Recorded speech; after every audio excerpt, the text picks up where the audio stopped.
There's a hierarchy in every room you enter, whether it's your family dinner table, your office boardroom, or even a casual gathering with friends. Someone leads, someone follows, and someone gets walked over. The question isn't whether this hierarchy exists. The question is where you stand in it, and more importantly, whether you're allowing others to push you down without even realizing it. Machiavelli understood something that most people refuse to accept. Power isn't distributed based on fairness, morality, or who deserves it most. Power flows to those who understand the game and refuse to be anyone's stepping stone. Yet every day, intelligent people, capable people, people with potential, allow themselves to be diminished by behaviors they would never accept from strangers, simply because these behaviors come wrapped in familiarity, blood relations, or the comfortable lie that keeping peace is more important than keeping respect. Today we're going to dissect 7 behaviors that you must never accept from anyone, not your boss, not your friends, and especially not your family. Because family, as Machiavelli would tell you, can be the most dangerous threat to your position. They know your weaknesses, they have access to your private moments, and they often believe that blood gives them the right to treat you in ways that would end any other relationship. This isn't about becoming cold or cruel. This is about understanding that every time you accept disrespect, every time you let someone diminish your position in the name of keeping harmony, you're not being noble, you're being naive. And naivety in the game of social hierarchy is the fastest path to becoming everyone's convenient doormat. If you've ever felt the sting of being overlooked, dismissed, or treated as less important than you know you are, especially by people who should respect you most, then you understand why this message matters. If you've ever wondered why some people seem to command respect effortlessly while others, despite their talents and good intentions, get pushed around, stay until the end. Because what I'm about to reveal will change how you see every interaction, every relationship, and every power dynamic you'll ever encounter. And if this resonates with something you've experienced but never had words for, if you recognize the truth in what's coming, hit that subscribe button. Because we're building a community of people who refuse to be anyone's victim, who understand that respect isn't given, it's commanded, and who know that sometimes the most important battles are fought not with enemies, but with the people closest to us. The first behavior you must never accept is public humiliation disguised as humor. You know exactly what this looks like. You're in a group setting, maybe a family gathering, maybe a work meeting, and someone decides to make you the punchline. They tell a story about your failures, they mock your decisions, they bring up your embarrassing moments, all while everyone laughs. And when you show any sign of discomfort, when your face reveals that their joke actually hurt, they deliver the killing blow. Oh, come on, I'm just joking. Don't be so sensitive.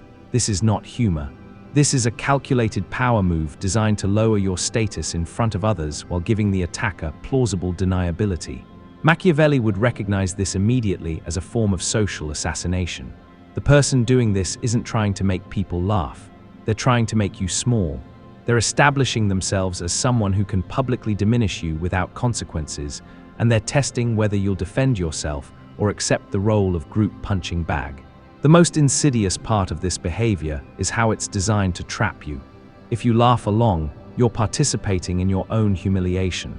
If you defend yourself, you're accused of being unable to take a joke. If you stay silent, everyone interprets your silence as acceptance, as confirmation that what was said about you is true and that you don't have the spine to defend yourself. Here's what most people don't understand about public humiliation. It's never really about the joke.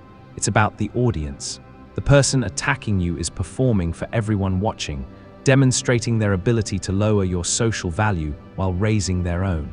They're showing the group that you're safe to disrespect, that you won't fight back, that you'll absorb their aggression with a smile. And here's the part that will make you angry once you see it clearly. The people laughing aren't necessarily cruel. They're following social cues. When someone is publicly diminished and doesn't defend themselves, the group unconsciously lowers that person's status. It's not personal, it's primal. Humans are wired to respect those who defend their position and to see those who don't as weak links in the social chain.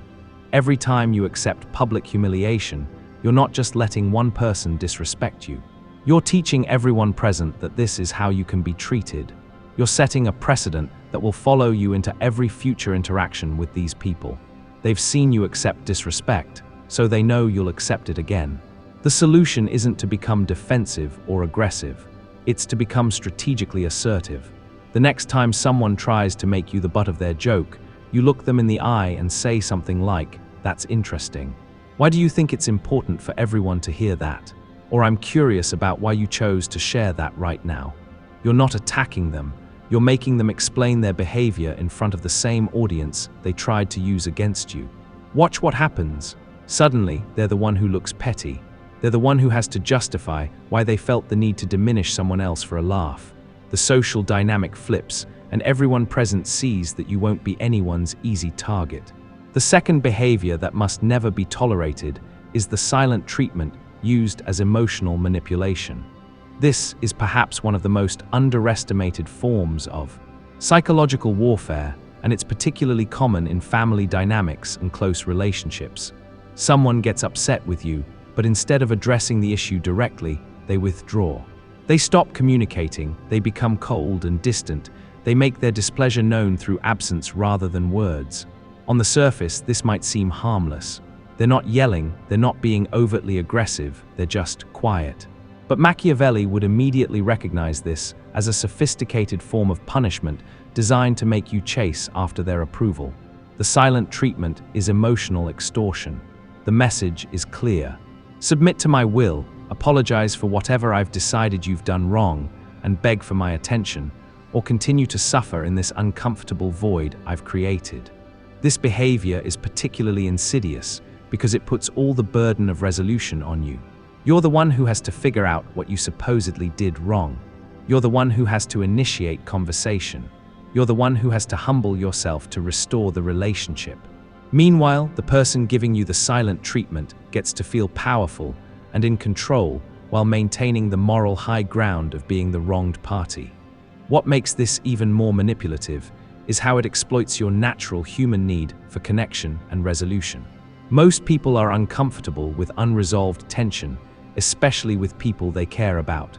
The person using the silent treatment knows this, and they're counting on your discomfort to break you down.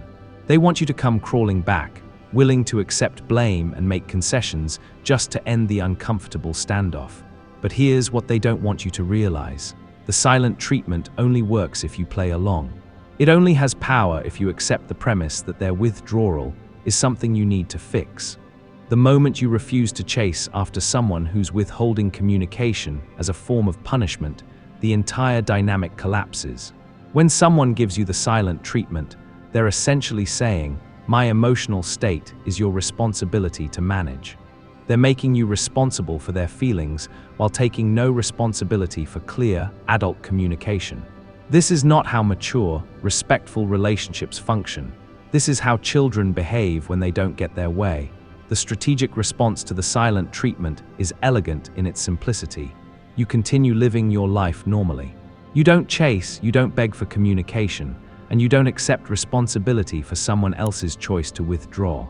If they want to sulk in silence, that's their choice, but you won't reward that choice by making it your problem to solve. You might say something like, "I notice you seem upset about something. When you're ready to talk about it like an adult, I'm here. Until then, I'll be going about my day." Then you do exactly that. You go about your day. You don't keep bringing it up, you don't keep trying to fix it, and you don't let their emotional manipulation control your emotional state. This approach does two things. First, it shows that you won't be controlled by someone else's emotional withholding. Second, it forces them to either communicate directly or continue their silent treatment without the satisfaction of seeing you squirm. Most people who use the silent treatment will eventually break when they realize it's not working, because the whole point was to make you uncomfortable enough to submit. The third behavior you must never accept is being voluntold for other people's responsibilities. You know this scenario well. Someone has a problem, a task, an obligation, and somehow, without your input or agreement, you become the solution. Maybe it's a family member who volunteers you to help someone move.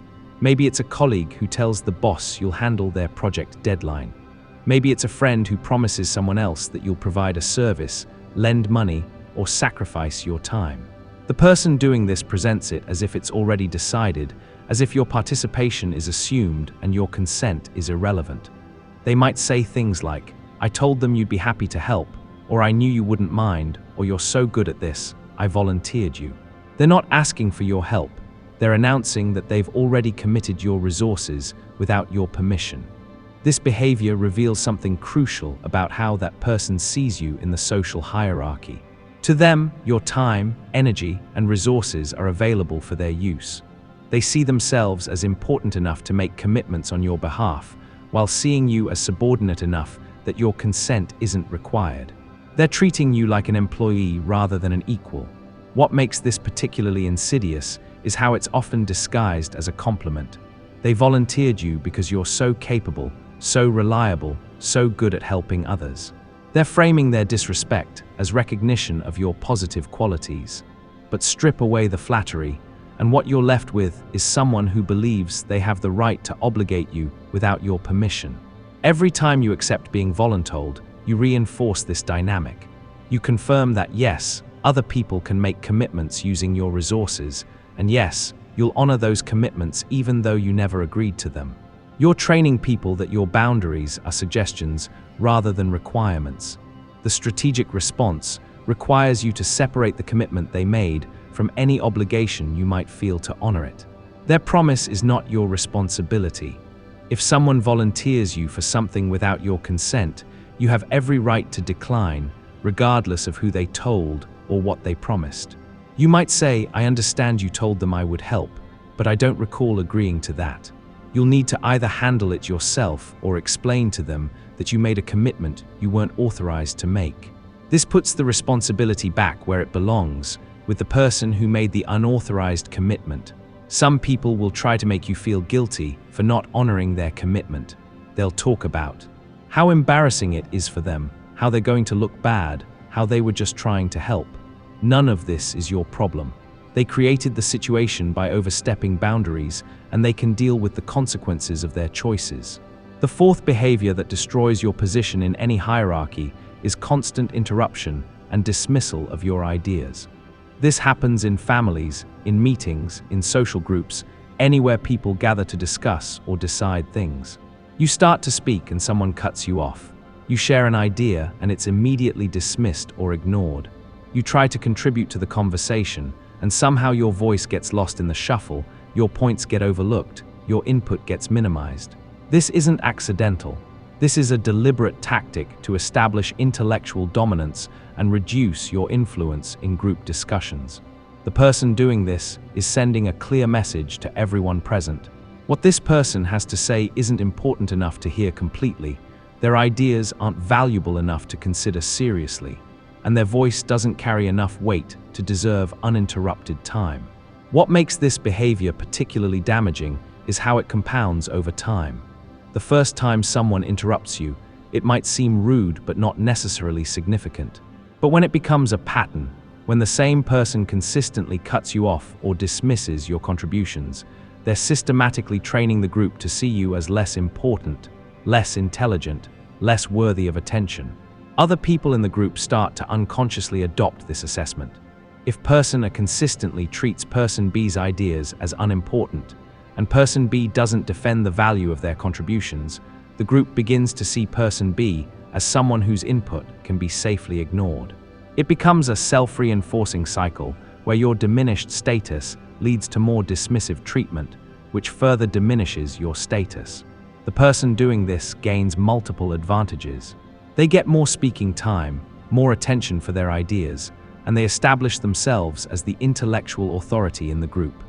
Meanwhile, you get pushed to the margins of every discussion, your influence eroded bit by bit until you're essentially a silent observer in conversations where you should be an active participant. Fighting back against this behavior requires tactical precision. You can't just get angry or demand attention, because that makes you look petty or desperate. Instead, you need to reclaim your speaking space in ways that appear confident and natural rather than defensive. When someone interrupts you, you don't stop talking. You continue your sentence while making direct eye contact with them, then say, "I wasn't finished." When someone dismisses your idea without consideration, you say, Help me understand why you think that approach wouldn't work, forcing them to engage with your actual suggestion rather than brushing it aside. The key is to make interrupting you more uncomfortable than letting you speak. Most people who use this tactic rely on your politeness and desire to avoid conflict. When you show that you'll calmly but firmly defend your right to be heard, they usually back down because creating obvious conflict makes them look bad to the group. The fifth behavior that you must never accept is financial manipulation and exploitation. Money has a way of revealing people's true character and their real assessment of your place in their hierarchy. This behavior shows up in countless ways. The family member who always forgets their wallet when it's time to pay, the friend who borrows money but never pays it back, the colleague who suggests expensive group activities but expects others to cover their share, the relative who assumes you'll pay for things because you're doing well. What all these scenarios have in common is someone who has decided that your financial resources are available for their benefit. They're not asking for help in an emergency. They're not proposing fair exchanges. They're simply operating under the assumption that your money can be used to solve their problems or fund their desires. This behavior is particularly insidious because it often comes wrapped in emotional manipulation. They might make you feel guilty for having more than they do, or they might frame their request as a test of your love or friendship. If you really cared about me, you'd help me out. Family is supposed to help family. I'd do the same for you. These phrases are designed to make you feel selfish for protecting your financial boundaries. But here's what Machiavelli understood about money and power. When you consistently allow others to benefit financially from your resources without reciprocation, you're not being generous. You're being used. And once people see that you can be financially exploited, they start to see you as a resource rather than a person, a solution to their money problems rather than someone deserving of respect. Every time you lend money that doesn't get repaid, every time you pick up a check that should have been split, every time you fund someone else's choices while they contribute nothing, you're establishing yourself as the group's financial safety net. People start making decisions based on the assumption that you'll cover the costs, and your role shifts from equal participant to convenient wallet. The strategic approach to financial manipulation requires you to separate money from emotion. When someone asks you for financial help, you evaluate the request based on practical considerations, not on how guilty they make you feel or how much they claim to need your help. You might say, "I don't lend money to friends or family because it damages relationships. If you need financial help, I can suggest some resources that might be useful. Or I budget carefully for my own expenses and don't have extra money available for loans right now." You're not explaining your entire financial situation or justifying your decision. You're simply stating your boundary. For ongoing situations like always paying for group activities, you address it directly. "I've noticed I end up covering more than my share pretty regularly. Going forward, I'll only participate in activities where everyone pays their own way up front." Then you follow through. If they can't pay their share, they don't participate, and that's not your problem to solve. The sixth behavior that undermines your social position is being treated as the family or group therapist. This happens when people consistently dump their emotional problems on you, expect you to mediate their conflicts, assume you'll provide free counseling for their issues, and generally treat you as responsible for managing everyone else's emotional well-being. On the surface, this might seem like a sign that people trust and value you. They come to you with their problems because they see you as wise, caring, and capable of helping. But look deeper, and you'll see something else entirely. They're making you responsible for emotional labor that they should be handling themselves or addressing with appropriate professional help. This behavior establishes you as the group's emotional janitor. You're the one who cleans up everyone else's mess, absorbs their negative emotions, and works to restore harmony when conflicts arise. Meanwhile, they get to dump their problems and walk away feeling better, while you're left carrying the weight of information, emotions, and responsibilities that were never yours to bear. What makes this particularly damaging is how it positions you in the social hierarchy. You become the person others turn to when they need something, but not the person they prioritize when they have something good to share. You hear about their problems, but you're not invited to their celebrations. You provide emotional support, but when you need support, Suddenly everyone is too busy or too stressed to reciprocate.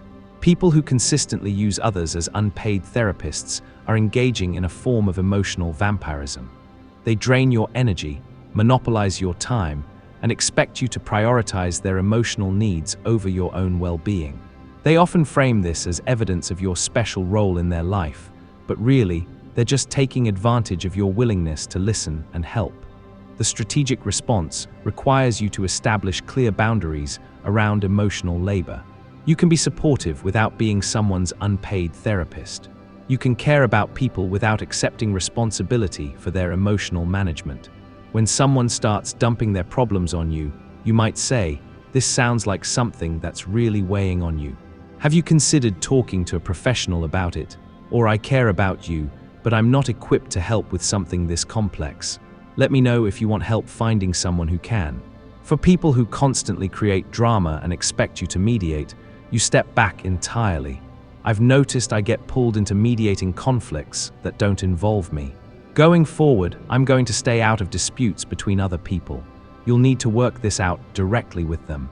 The seventh and final behavior you must never accept is being excluded from decisions that affect you.